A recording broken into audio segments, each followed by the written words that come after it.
ada kompetensi dan tujuan pembelajaran yang berisi mengenai KD indikator.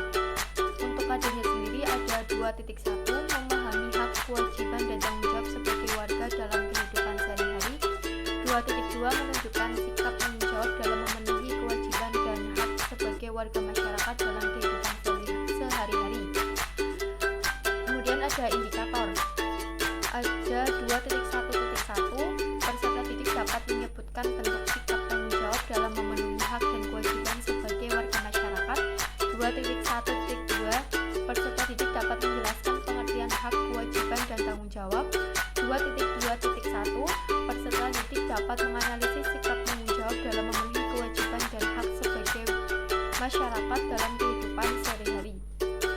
2.2.2, peserta didik dapat menunjukkan sikap tanggung jawab dalam memenuhi kewajiban dan hak dalam kehidupan sehari-hari. Kemudian masih di slide kompetensi dan tujuan. Untuk slide selanjutnya yaitu mengenai tujuan pembelajaran, yang terdiri dari 1, mampu menyebutkan bentuk sikap tanggung jawab dalam memenuhi hak dan kewajiban sebagai warga masyarakat. Yang kedua, mampu memahami pengertian dari hak, kewajiban, dan tanggung jawab. Yang ketiga, mampu menganalisis sikap tanggung jawab dalam memenuhi kewajiban dan hak sebagai masyarakat dalam kehidupan sehari-hari. Dan 4, mampu menunjukkan sikap tanggung jawab dalam memenuhi kewajiban dan hak dalam kehidupan sehari-hari. Kemudian kita kembali lagi ke slide menu, kita klik bagian apersepsi. Pada bagian apersepsi itu ada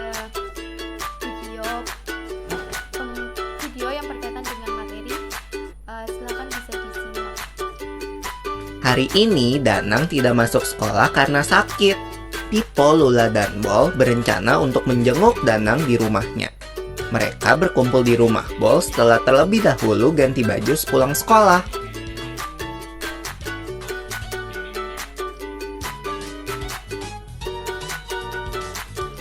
Duh, maaf ya aku terlambat. Tadi ada yang memarkir mobilnya di depan pagar rumahku, jadi aku nggak bisa lewat. Iya, nggak apa-apa Lula. Aku juga baru sampai kok. Yuk, masuk. Hai Pipo, hai Lula. Sore Tante, Tante mau pergi kemana? Tante teh mau pergi kelurahan ini. Mau ngurus perpanjangan KTP. Ayo atuh, silakan kalian masuk aja. Bah, ada Pipo sama Lula ini. Sini keluar. Makasih Tante. Permisi ya.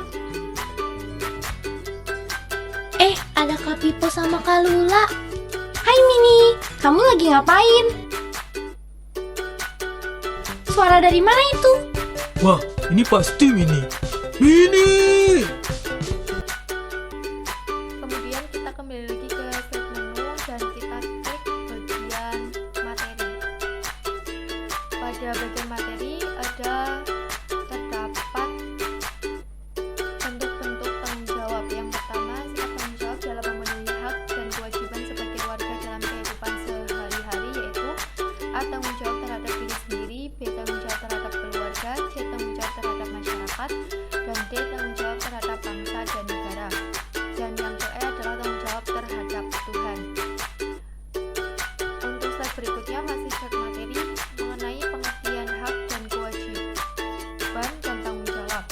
Hak adalah segala sesuatu yang harus didapatkan oleh setiap orang yang telah ada sejak lahir bahkan sebelum lahir. Kemudian kewajiban adalah segala sesuatu yang harus dilaksanakan dengan penuh rasa tanggung jawab. Tanggung jawab adalah kesadaran manusia akan tingkah laku dan perbuatannya baik yang disengaja maupun tidak disengaja. Untuk slide yang berikutnya masih sama mengenai materi berkaitan dengan contoh sikap tanggung jawab.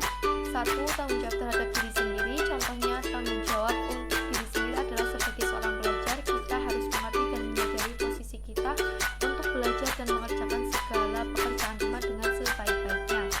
Hal seperti itulah yang akan mempengaruhi kesuksesan kita pada akhirnya. Yang kedua, tanggung jawab terhadap keluarga.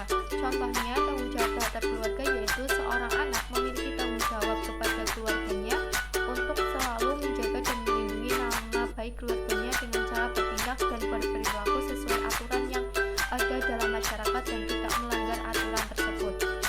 Dan slide yang terakhir adalah set materi yang berkaitan dengan contoh tanggung jawab. Yang ketiga adalah tanggung jawab terhadap masyarakat. Contohnya tanggung jawab untuk menjaga kebersihan, keamanan, dan ketentraman di lingkungan masyarakat tersebut. Kemudian ada yang keempat adalah tanggung jawab terhadap bangsa dan negara. Contohnya menjaga persatuan dan kesatuan negara dengan mengikuti hukum dan tata tertib bangsa dan bernegara yang diterapkan di negara tersebut.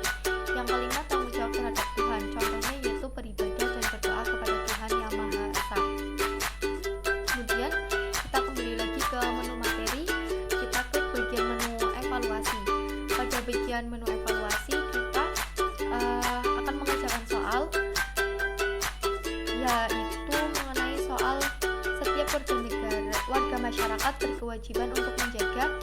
Ada pilihan, kita bisa memilih A. Perpecahan dalam masyarakat, berarti jawabannya salah, dan yang B benar. Terus yang C, ketegangan etnis pada masyarakat, jawaban salah, dan yang D ada konflik antar kelas masyarakat, dan jawaban salah. Kemudian untuk slide evaluasi yang selanjutnya itu sama, kita klik dan nanti jawaban yang benar akan muncul tanda benar dan jawaban yang salah akan muncul tanda salah. Kita klik yang A salah, yang B juga salah, dan yang C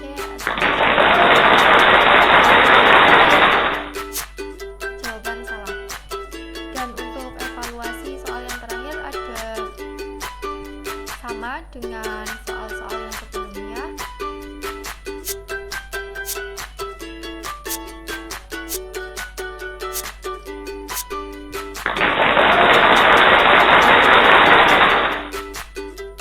Nah, untuk bagian menu yang terakhir itu ada profil yang berisi profil dari saya sendiri.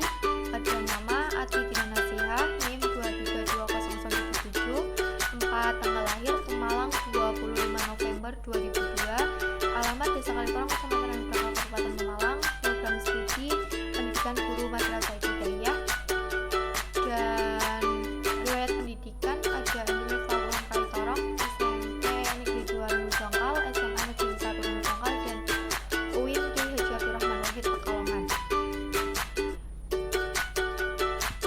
Itu tadi mengenai media pembelajaran yang saya buat. Kurang lebihnya mohon maaf apabila ada kesalahan. Wabillahi taufiq wal hidayah. Wassalamualaikum